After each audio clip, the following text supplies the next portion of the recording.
അങ്ങനെ കുറെ നാളിന് ശേഷം ഇന്ന് നമുക്കൊരു ബബ്ലൂസ് നാരങ്ങ കിട്ടിയിട്ടുണ്ട്. ഉപ്പും മുളകും ചേർത്ത് കൊണ്ട് അടിച്ചാലാ. കഷ്ടപ്പെട്ട ഒരു ബബ്ലൂസ് നാരങ്ങ കൊണ്ടുവന്നപ്പോ അമ്മ പറയുന്നത് കേട്ടില്ലേ, ഇത് നമുക്ക് അച്ചാർ അടിപൊളിയായിരിക്കും കേട്ടാ. മനുഷ്യൻ കുരങ്ങനെ പോലെ മരത്തിന്റെ മണ്ടയിൽ വലിഞ്ഞു കയറി ഉണ്ടാക്കിയ സാധനമാണ് ഇത്. അപ്പോഴാണ് ഒരു അച്ചാറ്. പിന്നെ എന്റെ അമ്മയമ്മയുടെ അച്ചാർ ആകെപ്പാട് ഒരെണ്ണം വല്ലപ്പോഴാണ് കിട്ടുന്നത്. നമുക്ക് കഴിക്കാം. ഇവിടെ ഒരാൾ തന്നെ ബബ്ലൂസ് നാരങ്ങയ്ക്ക് വേണ്ടി കൊതിയും പിടിച്ചോണ്ട് ഇരിപ്പുണ്ട് കേട്ടോ, പൂച്ചനെ പോലെ. സംഗതി ഇച്ചിരി പൊട്ടിച്ച് വായിലോട്ട് വെച്ചപ്പോ പുളിയെന്ന് പറഞ്ഞ സാധനം കേട്ടോ, നല്ല മധുരം. ഇത്രയും നല്ലൊരു സാധനമാണ് അമ്മ അച്ചാറിടാൻ പറഞ്ഞത്. അങ്ങനെ കൊതി മൂത്ത് കഴിക്കുന്നതിനിടയ്ക്ക് അച്ചാറും ഏഴാറും എല്ലാം മറന്നുപോയി എന്നുള്ളതാണ് സത്യം. കത്തി കാട്ടി ഭീഷണിപ്പെടുത്തിയാലോ? വേണ്ട, ചിരിച്ചിരപ്പോ പള്ളക്കിരിക്കും. എന്തായാലും കംപ്ലീറ്റ് ഒറ്റയിരിപ്പിന് തട്ടി. ഇനിയിപ്പോ അമ്മ കാണാണ്ട് അകത്തോട്ട് അങ്ങനെ മാറിയിക്കാം. രണ്ടും കൂടെ ഒന്നും അത്രേ അച്ചാറില്ലാതെ വീട്ടിനകത്ത് കയറി പോയല്ലോ. ഒളിച്ചു മുങ്ങാൻ നോക്കിയതായിരുന്നു, കൃത്യമായിട്ട് അമ്മയുടെ മുമ്പ് തന്നെ ചെന്ന് പെട്ടിട്ടുണ്ട്. ഇനിയിപ്പോ അച്ചാറ് കിട്ടാത്ത സ്ഥിതിക്ക് കൊച്ചിനെ കൊണ്ട് വല്ല മൂന്നാറിലോട്ട് കടന്നാലോ എന്ന് വിചാരിച്ചിരിക്കുമ്പോഴാണ് നമ്മുടെ ആലപ്പുഴയുള്ള ഷീജ ചേച്ചിയുടെ കാര്യം ഞാൻ ഓർത്ത് കേട്ടോ. പിന്നെ ഫോൺ എടുത്ത് ഒറ്റ കുത്ത് ചേച്ചിയെ വിളിച്ച് അച്ചാറിന്റെ ലിസ്റ്റും അങ്ങോട്ട് കൊടുത്തിട്ടുണ്ട്. അച്ചാറിടാൻ ഇതുപോലെ കൈപ്പുണ്യം നമ്മുടെ ഷീജ ചേച്ചിക്ക് മാത്രമേ ഉള്ളൂ എന്ന് ഇതെല്ലാം കഴിക്കുമ്പോൾ നമുക്ക് മനസ്സിലാവും കേട്ടോ. കാർത്തിക് പ്രോഡക്റ്റ് എന്നാണ് ചേച്ചിയുടെ ഈ സംരംഭത്തിന്റെ പേര് കേട്ടോ. മത്തി അച്ചാറ് 150 ഗ്രാമിന് വെറും 50 രൂപയുള്ളൂ. എന്നാ ഇനി കക്ക ഇറച്ചി അച്ചാറിനാണെങ്കിൽ 200 ഗ്രാം വെറും 80 രൂപയുള്ളൂ.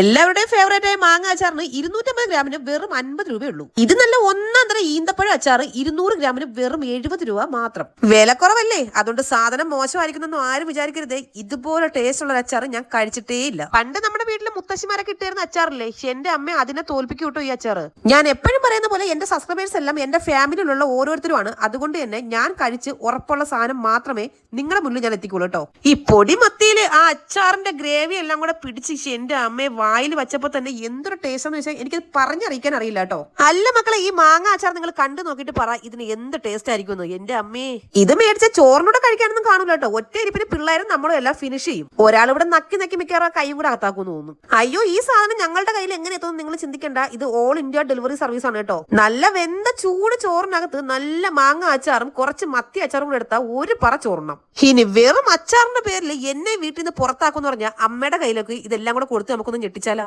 ഇത്രയും അച്ചാർ ഒരുമിച്ച് കണ്ടതിന്റെ സന്തോഷമാണോ അതോ കിളി പോയാണെന്ന് അറിയാൻ വയ്യ. അതേണ്ട എലി പുന്നല്ലേ കണ്ടോളാം നിപ്പുണ്ട് കേട്ടോ ചിരിച്ചുകൊണ്ട്. പിന്നെ അല്ല, വേണമെങ്കിൽ വീട് വരെ ഇളക്കി ഞാൻ മാറ്റി വെക്കും. പിന്നെയാണ് വെറും അച്ചാറ്.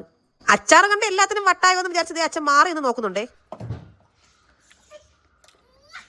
സൂപ്പർ മോളെ, സൂപ്പർ. ഇഷ്ടം പോലെ ഉണ്ടല്ലേ ഈത്തപ്പഴം? ഇഷ്ടം പോലെ ഈത്തപ്പഴം കൊള്ളാം. ഞാൻ ഈത്തപ്പഴ അച്ചാർ ഇത്രയും പ്രതീക്ഷിച്ചില്ല. അതായത് മൊത്തം ഈത്തപ്പഴം ഉണ്ടല്ലേ, ഉടായ്പൊന്നുമില്ല, അടിപൊളി. കൊള്ളാം. ഓർഡർ ചെയ്യാനുള്ള നമ്പറും മറ്റു ഡീറ്റെയിൽസ് ഫസ്റ്റ് കമന്റ് ആയിട്ട് പിൻ ചെയ്ത് വെച്ചേക്കാവേ.